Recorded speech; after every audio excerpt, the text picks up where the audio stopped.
Class 10 এর ভৌত বিজ্ঞানের ফার্স্ট ইউনিট টেস্ট পরীক্ষার সাজেশন। আজকের এই ভিডিওতে আমি তোমাদের ক্লাস 10 এর ছাত্রছাত্রীদের জন্য যারা ফার্স্ট ইউনিট টেস্ট পরীক্ষা দেবে, তোমাদের কালই রয়েছে বা কিছুদিনের মধ্যেই রয়েছে, তো তাদের জন্য আমি ভৌত বিজ্ঞানের প্রতিটি অধ্যায় ধরে যে সমস্ত প্রশ্নগুলি সবচেয়ে বেশি ইম্পর্টেন্ট, যেগুলো আসার চান্স সবচেয়ে বেশি, সেই প্রশ্নগুলি আমি তোমাদের বলে দেবো। এই প্রশ্নগুলি তোমরা ভালোভাবে প্রিপারেশন নিয়ে যাও। এই প্রশ্নগুলি থেকে জেনুইন একদম 100% তোমরা কমন পেয়ে যাবে। হ্যাঁ, যদিও কিন্তু বিজ্ঞানের কোনো সাজেশন হয় না, কিন্তু যে প্রশ্নগুলি ইম্পর্টেন্ট সেগুলো আমি তোমাদের বলে দেবো। এগুলি ভালোভাবে করে গেলেই তোমরা কমন পেয়ে যাবে, এতটুকু আমার দৃঢ় বিশ্বাস। তো কোন কোন প্রশ্নগুলি করবে একটু ঝটপট দেখে নাও, এবং এগুলি পরীক্ষার আগে একবারে শেষ মুহূর্তে একটু করে যাও কষ্ট করে, ঠিক আছে? তোমরা চাইলে ভিডিওটা স্কিপ করে করে লিখে নিতে পারো, বা তুমি বইয়ে দাগও নিয়ে নিতে পারো। তো প্রথম অধ্যায় তোমাদের যেটি রয়েছে সেটা হচ্ছে পরিবেশের জন্য ভাবনা। তো এখান থেকে তোমরা কি কি করবে, এখান থেকে দেখো তোমাদের এখান থেকে তোমরা যে প্রশ্নগুলি করবে সেটা হচ্ছে তোমার প্রথমেই করবে ওজোন স্তর ধ্বংসে সিএফসি NO2, ঠিক আছে, এগুলোর ভূমিকা। সিএফসি NO2 এটার ভূমিকা এবং ওজোন স্তর ধ্বংসের দুটি ক্ষতিকর প্রভাব, মানে ধ্বংস গেলে কি ক্ষতি হতে পারে, 1 নম্বর। 2 নম্বর তুমি করবে যে বিশ্ব উষ্ণায়ন কি বা গ্লোবাল ওয়ার্মিং কি। 3 নম্বর তুমি করবে স্থিতিশীল উন্নয়ন কি। এগুলো সব 2 মার্কসের কথা আমি বলছি। 2 নম্বর এবং 3 নম্বর প্রশ্নের সাজেশন দেবো, আর 1 নম্বর প্রশ্নের সাজেশন হয় না। তবু আমি ক্লাসে যে সমস্ত প্রশ্নগুলি আমি আলোচনা করেছি সেই প্রশ্নগুলির মধ্যে থেকে আসবে, কোনো চিন্তা নেই। যারা ক্লাস আমাদের রেগুলার ফলো করো তারা কিন্তু পেরে যাবে। 4 নম্বর প্রশ্ন, তাপন মূল্য কি, এর একক লেখো। এখান থেকে আরেকটা কিন্তু প্রশ্ন আসতে পারে, ঠিক আছে, কোনটি তাপন মূল্য সবচেয়ে বেশি দিয়ে দিল, petrol, diesel, kerosene, petrol, diesel, কাঠ বা আদার্স যে কোনো 3টি দিয়ে দিল, তোমাকে বলা হলো কোনটি তাপন মূল্য বেশি। তো সুতরাং প্রত্যেকটা তাপন মূল্য তুমি একটু দেখে দিও। 5 থেকে রয়েছে বায়োমাস কি, এর উদাহরণ দাও, ঠিক আছে, বায়োমাসের উদাহরণ। মানে হ্যাঁ। আর 6 দাগের প্রশ্ন হচ্ছে মিথেন হাইড্রেট কি। এই প্রশ্নটা ঘুরিয়েও আসতে পারে যে ফায়ার আইস কি। এই ছিল ফার্স্ট অধ্যায় থেকে এই কটা প্রশ্ন তুমি করে যাও 2 নম্বরের জন্য, এখান থেকে কমন তুমি পেয়ে যাবে। আচ্ছা, নেক্সট হচ্ছে 2 নম্বর অধ্যায়। 2 নম্বর অধ্যায় হচ্ছে গ্যাসের আচরণ। তো গ্যাসের আচরণ থেকে কি কি প্রশ্ন করবে, প্রথমেই তোমাকে যে দুটো সূত্র অতি অবশ্যই করে যেতে হবে সেই সূত্র দুটি হলো বয়েলের সূত্র এবং চার্লসের সূত্র। সাথে এই সূত্রগুলির গাণিতিক রূপ, এই দুটো কিন্তু অবশ্যই করে যাবেই যাবে। সাথে অ্যাভোগাড্রো সূত্রটি একটু দেখে যেও। আচ্ছা, পি বনাম ভি, পিভি বনাম পি, পি বনাম 1/v এবং ভি বনাম টি, এই 4-5টি লেখচিত্র দেখে যেও, 2 মার্কসের জন্য আসতে পারে। আচ্ছা, আর কি প্রশ্ন করবে, পরম শূন্য উষ্ণতা কাকে বলে, এই জিনিসটা খুব ভালো করে যাবে, এটা আসতে পারে। শুষ্ক বায়ুর চেয়ে আর্দ্র বায়ু হালকা কেন। পিভি ইকুয়াল টু এনআরটি, মানে আদর্শ গ্যাস সমীকরণ প্রতিষ্ঠা। তোমাদের এই প্রশ্নটা ঘুরিয়েও দিতে পারে যে চার্লস, বয়েলস এবং অ্যাভোগাড্রো সূত্রের সমন্বয় সূত্রটি প্রতিষ্ঠা করো, ঠিক আছে। আচ্ছা, আরেকটা প্রশ্ন তোমাদের আমি বলছি যে আর এর যে মানটা আছে, মানে সার্বজনীন গ্যাস ধ্রুবক এর মানটা, এর এককটা 3টি পদ্ধতিতে, ঠিক আছে, মান এবং একক 3টে কিন্তু পড়ে যাবে, শর্ট প্রশ্নের জন্য ভীষণ গুরুত্বপূর্ণ। আর কি প্রশ্ন করবে, গ্যাসের গতিতত্ত্বের মূল স্বীকার্য কয়টি করবো স্যার, তুমি 3টে করে যাও, 3টি লিখলেই হবে। আদর্শ গ্যাসের বাস্তব গ্যাস থেকে বিচ্যুতিকরণ কয়টি করব, 3টি করলেই হবে। আচ্ছা, আর কি করবে, জলের মধ্যে বায়ুর বুদবুদ যদি উপর দিকে উঠে আসে সেটি আয়তনে বাড়ে কেন, এই প্রশ্নটি করে রাখবে। আর অঙ্ক কি কি করব, অঙ্ক দেখো তোমাদের V1/T1 = V2/T2, P1V1/T1 = P2V2/T2 আর PV = nRT। এই 3টি সূত্র থেকে অঙ্ক আসার সম্ভাবনা প্রবল। যদি তোমাদের এই অধ্যায় থেকে অঙ্ক দেয়, তো এই 3টি সূত্র থেকে অঙ্ক দেওয়ার চান্স কিন্তু সবচেয়ে বেশি রয়েছে। সুতরাং এই 3টি সূত্র দিয়ে তোমরা যতগুলি অঙ্ক পারবে, তোমার পক্ষে যতগুলি সম্ভব তুমি প্র্যাকটিস করে যাও বা তুমি দেখে যাও, ঠিক আছে। এবার আমরা আসবো আলো অধ্যায়। এই আলো অধ্যায়টি কিন্তু অত্যাধিক বড় একটা অধ্যায়। তো সুতরাং এখান থেকে সাজেশন প্রশ্ন দিলেও তোমাদের কিন্তু এখান থেকে অনেকগুলো প্রশ্ন করতেই হবে। তো দেখো, তোমরা প্রথম যে প্রশ্নটি আলো অধ্যায় থেকে করবে, যেটা 3 নম্বরও আসতে পারে, 2 নম্বরও আসতে পারে, আবার 1 নম্বরও আসতে পারে, সেটা কি, সেটা হচ্ছে কোনো দর্পণ বা কোনো লেন্সের সামনে কোনো একটা বস্তুকে রাখা হলে, সেটা যে কোনো অবস্থান হতে পারে, মেরু কেন্দ্র বা ফোকাসের মধ্যে যে কোনো জায়গাতেই হতে পারে, বস্তুকে রাখা হলে তার প্রতিমের অবস্থান কোথায় হবে এবং সেটা প্রকৃতি কি হবে, এটা ছবি সহ তোমাকে করতে হবে, দর্পণের ক্ষেত্র এবং লেন্সের ক্ষেত্র। এই প্রশ্নটি ইম্পর্টেন্ট। আর কি রয়েছে, গলীয় দর্পণের ব্যবহার। তোমাকে সরাসরি কিন্তু প্রশ্ন দেবে না যে গলীয় দর্পণের দুটি ব্যবহার লেখো, তোমাকে ঘুরিয়ে প্রশ্ন দেবে যে দাড়ি কামানোর কাজে কোন দর্পণ ব্যবহার হয়, ঠিক আছে, এই টাইপের প্রশ্ন তোমাকে দেবে।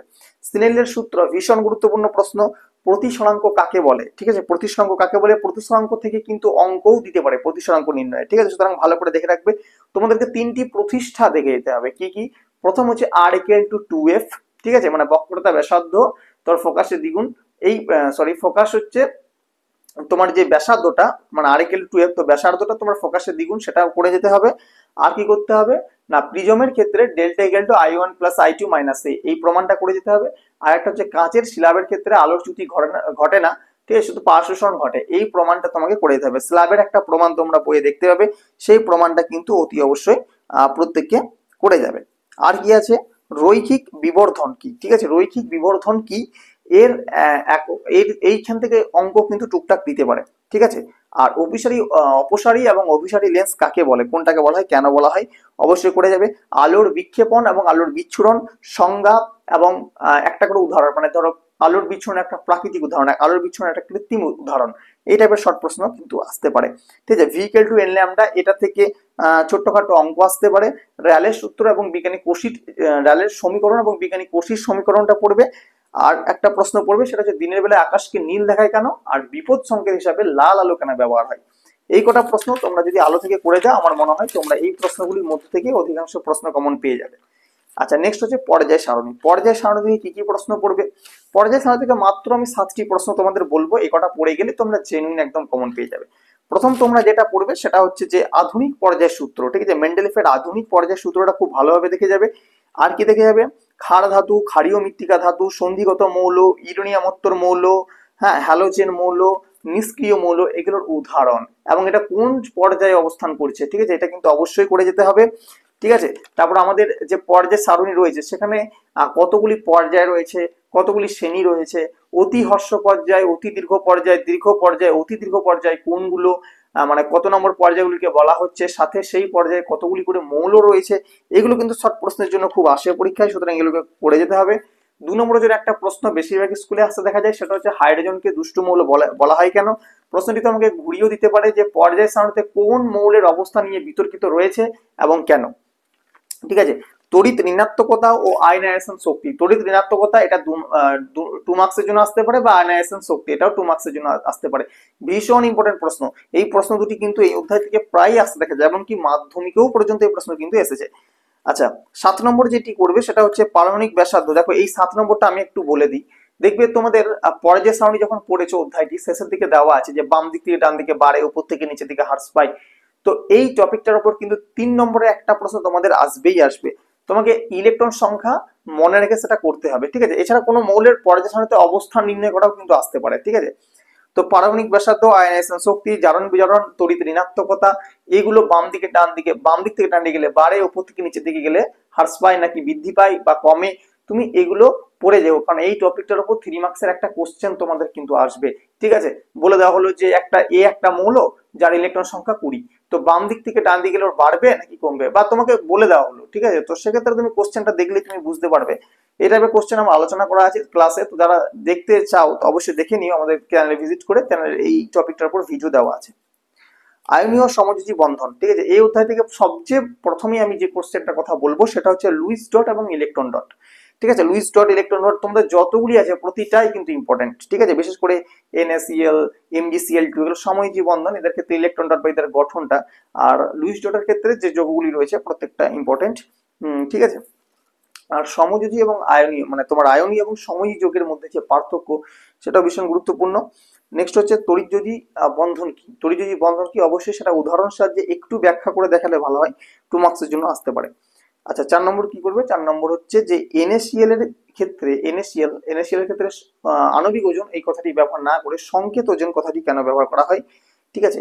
আর সমযোজী এবং তড়িৎযোজী যৌগের উদাহরণ, কোনগুলো সমযোজী যৌগ, কোনগুলি তড়িৎযোজী যৌগ, প্রতিটা উদাহরণ কিন্তু দেখে যাবে। কারণ ধরো তোমাকে একটা যৌগ বলে দেওয়া হলো, ঠিক আছে, চিনির সঙ্গে গ্লুকোজের সঙ্গে C6H12O6 দিয়ে দেওয়া হলো, বলা হলো এটি সমযোজী নাকি তড়িৎযোজী, তোমাকে দেখে তুমি যেন দেখে বুঝতে পারো যে এটা সমযোজী যৌগ নাকি তড়িৎযোজী যৌগ, ঠিক আছে। এবং কোন যৌগগুলি এক বন্ধন, কোনগুলি দ্বিবন্ধন, কোনগুলি ত্রিবন্ধন, সেটা আসতে পারে। হ্যাঁ, বলা হলো যে ত্রিবন্ধন যুক্ত একটি সমযোজী যৌগের বা একটা তড়িৎযোজী যৌগের উদাহরণ দাও, তবে সেক্ষেত্রে তোমাকে বলতে হবে। তো বিশেষ করে তুমি ফোকাস করবে লুইস ডটের যে ছবিগুলো রয়েছে সেই ছবিগুলোর উপর এবং শর্ট প্রশ্নের উপর, খুব একটা বড় প্রশ্ন এখান থেকে হয় না। তো এই ছিল সম্পূর্ণ ক্লাস 10 এর ফার্স্ট ইউনিট টেস্টের ভৌত বিজ্ঞানের সাজেশন। আশা করছি এই যতগুলি প্রশ্ন আমি বললাম সেই প্রশ্নগুলি থেকে প্রতিটা প্রশ্ন অধিকাংশই, বেশিরভাগটাই তোমরা এখান থেকে কমন পেয়ে যাবে। তো পরীক্ষায় বসার আগে, পরীক্ষায় যাওয়ার আগে শেষ মুহূর্তের জন্য একটিবার এই প্রশ্নগুলিকে একবার ঝালিয়ে নাও, একবার ভালো করে পড়ে যাও, আশা করব সমস্ত প্রশ্নই কিন্তু কমন পেয়ে যাবে। তো পরীক্ষা দিয়ে আসার পর অবশ্যই কিন্তু আমাকে কমেন্টে জানাবে যে তোমাদের পরীক্ষা কেমন হয়েছে এবং আমাদের সাজেশন থেকে তোমাদের কতখানি প্রশ্ন কমন এসেছে। ঠিক আছে, তো ভিডিওটা যদি ভালো লেগে থাকে অবশ্যই লাইক করবে এবং আজকের এই ভিডিওটা যারা নতুন দেখছো তারা অবশ্যই কিন্তু চ্যানেলটাকে সাবস্ক্রাইব করে দেবে। দেখা হচ্ছে পরবর্তী ভিডিওতে। আজকের ভিডিও এই পর্যন্তই। ধন্যবাদ সকলকে।